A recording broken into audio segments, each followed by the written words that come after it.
ओए हल्ला नहीं।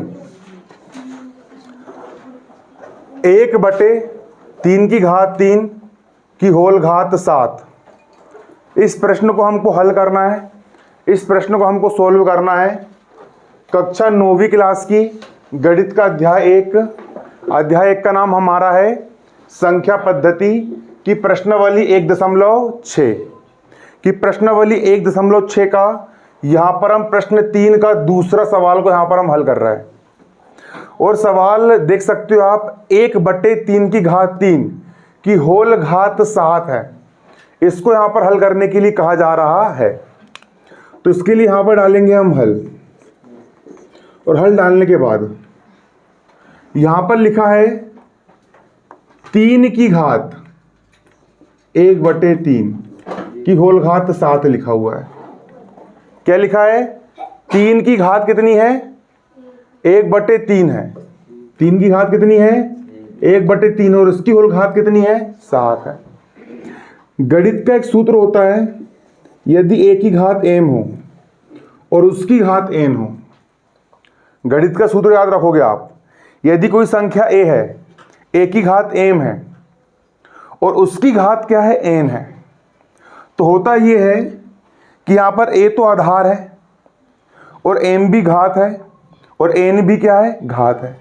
तो आधार a को हम a ही लिखते हैं। आधार a को हम क्या लिखते हैं? a ही लिखते हैं। और ये जो दो घात है m और n, इन दोनों का गुणा हो जाता है। तो यहां हो जाता है आपका m इंटू n। ठीक है। जैसे यहाँ पे आधार a है, a को मैंने a लिख दिया, और यहाँ घात m और उसकी घात n है, तो इसको लिख देंगे m गुणा n। सेम उसी प्रकार जहां आधार कितना है? 3 है, आधार को मैंने क्या लिख दिया? 3। a की घात m है और उसकी घात भी कितनी है? n है। इन दोनों घातों का क्या हो जाएगा? गुणा हो जाएगा। यहाँ घात कितनी है? 1/3 गुणा यहाँ घात कितनी है? 7। जैसे a को मैंने a लिख दिया और m और n का मैंने गुणा कर दिया, m इंटू n, उसी प्रकार यहाँ पर 3 को मैं 3 लिख दूंगा और इन दोनों घातों का यहाँ पर क्या कर दूंगा? गुणा कर दूंगा। ये घात हो गई आपकी 1/3 और ये घात हो गई आपकी यहाँ पर 7, और क्या कर दिया मैंने? दोनों का गुणा कर दिया। बराबर का बराबर, 3 का हो गया 3। अब 7 गुणा 1, 7 एकम कितना हो जाएगा? 7, बटा का बटा, और 3 का हो गया 3, और यही क्या हो गया? आंसर। ठीक है। अगला बोलो, तीसरा सवाल क्या है? इसी का तीसरा, 11 की घात 1/2 बटा 11 की घात 1/4। 11 घात कितनी है? 1/2 बटा 11 घात 1/4। समझोगे कैसे करेंगे? तीसरा सवाल यहां पर लिखा है 11 की घात 1/2 है 1/2, और बटे में लिखा है 11 की घात कितना है? 1/4। इसको हल करना है। ठीक है। यहां पर भी आधार 11 है और यहां पर भी आधार कितना है? 11। आधार सेम है 11 11, लेकिन घातांक चेंज है।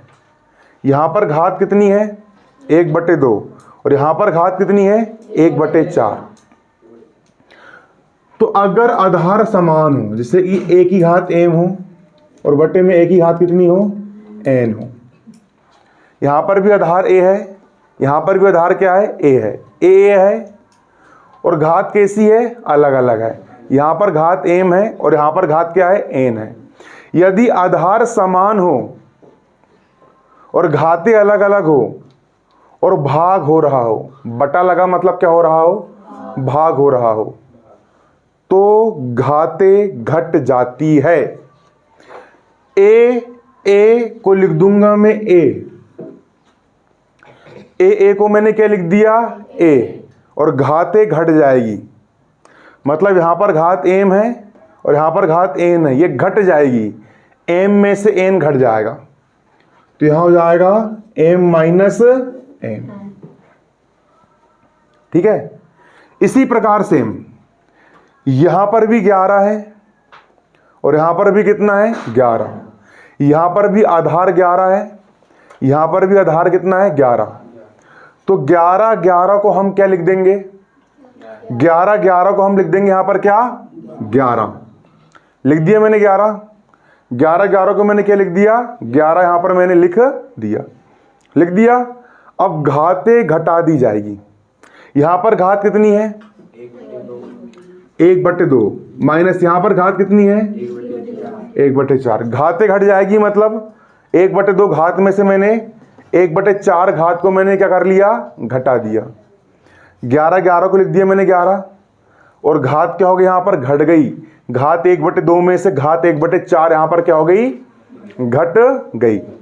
बराबर का बराबर 11 का हो गया 11।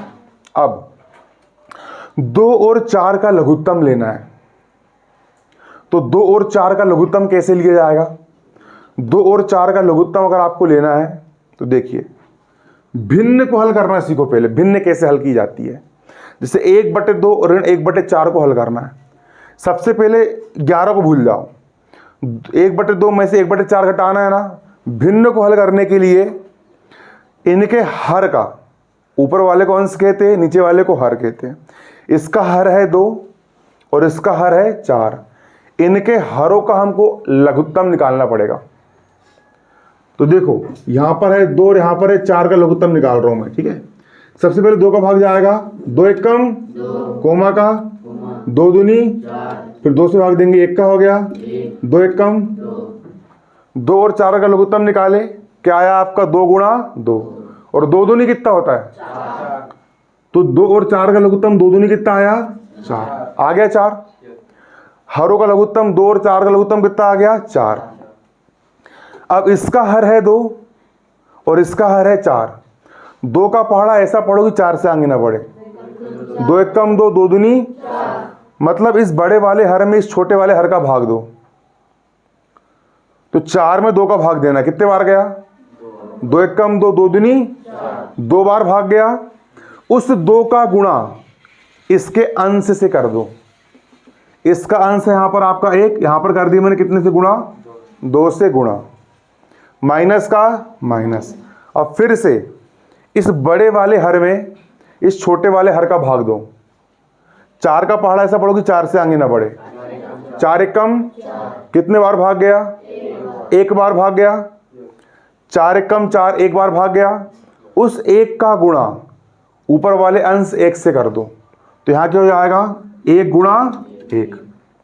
फिर से 2 और 4 का लघुत्तम कितना आ गया 4। 2 का पहाड़ा ऐसा पढ़ो 4 से आगे ना बढ़े। 2 एकम 2 2 दूनी 4 2 बार गया।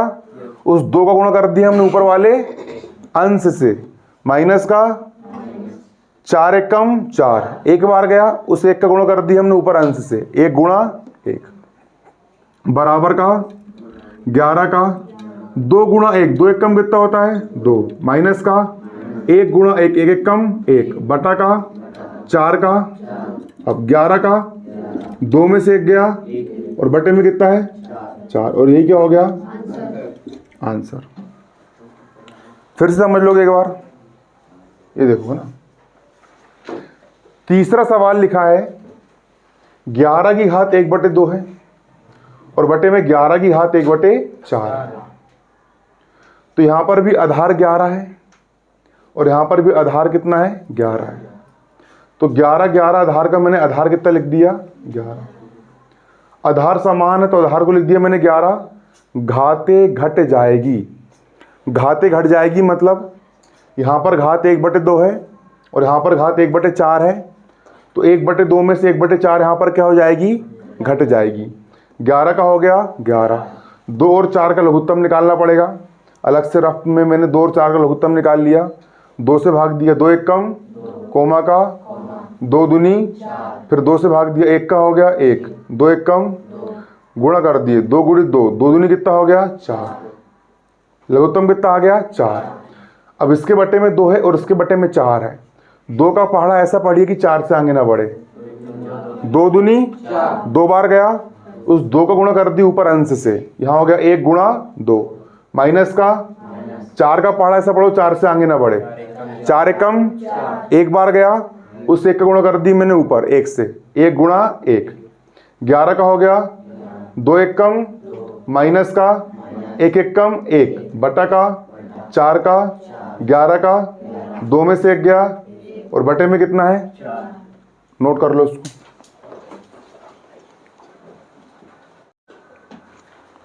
देखोगे अगला प्रश्न, 7 की घात 1/2 इंटू 8 की घात 1/2, इसको हल करना है। यहां डालेंगे हम हल। सवाल लिखा हुआ है 7 की घात कितनी लिखी है, गुणा 8 का 8, 8 की घात कितनी लिखी है, 1/2 यहां पर लिखी हुई है। 7 की घात 1/2 लिखा हुआ है, गुणा 8 की घात कितना लिखा हुआ है, 1/2 लिखा हुआ है। ठीक है, यहां पर ध्यान देने योग्य बात है, आधार 7 है और घातांक यहां पर 1/2 है, और यहां पर आधार 8 है और यहां पर घातांक 1/2 है। यहां पर घातांक समान है, घातांक यहां पर भी 1/2 है और यहां पर भी कितना है, 1/2। लेकिन यहां पर ध्यान देने योग्य बात यह है कि यहां पर आधार अलग अलग है। यहां पर आधार 7 है और यहां पर आधार कितना है, 8 है। तो होगा क्या, यहां भी घात 1/2 और यहां भी घात 1/2, तो 1/2 को हम इकट्ठी कोष्टक की घात 1/2 लिख सकते हैं। और 7 का हो गया 7 गुणा 8 का हो गया 8। कोष्टक की घात 1/2 का मतलब होता है कि कोष्टक के अंदर जितनी भी संख्या है सबकी घात 1/2 होगी। कोष्टक की घात 1/2 का मतलब होता है कि 7 की घात भी कितनी होगी, 1/2, और 8 की घात भी कितनी होगी, 1/2। तो इसको अलग अलग ना लिख के हमने इकट्ठा कोष्टक की घात कितनी लिख दी है, 1/2।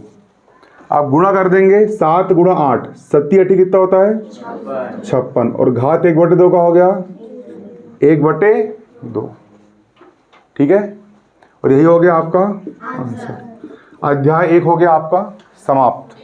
अब अध्याय 2 चालू करेंगे।